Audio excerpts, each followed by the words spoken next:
Hello, my name is Derek Ashauer. I'm the lead developer of Sunshine PhotoCart. Here I'm going to walk you through how you can order your client photo galleries.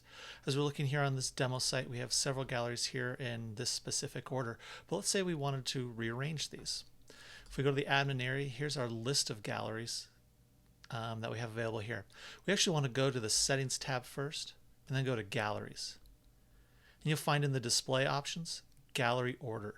You have several different options to choose from. One is custom ordering, the gallery creation date from new to old, gallery creation date from old to new, and alphabetical.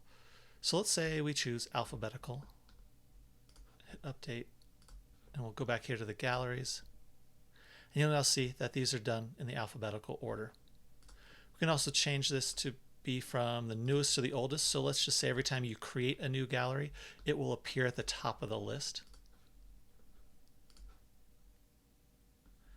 So this is the most recent to the oldest. Of course, you can't quite tell just by looking, but that is really what it is. The last one that I walked through here is actually custom ordering. So let's go ahead and change that to custom ordering.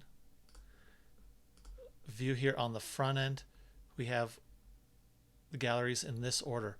So let's go ahead and here, we'll go over to the all galleries, and you can see we have an order that matches. Let's say we actually want our kids one to be first. So all we do is click on that row, drag it, and drop it to the top. And then we'll go over here to the front end and we'll hit refresh, and we'll see now our kids gallery is at the top. When you're ordering over here, if you have a lot of galleries, you may need to go up to the screen options tab, and here you can change this to a really high value. You could even be like 500. The default's 20. So this will allow you to drag and drop and order that a lot more galleries at once.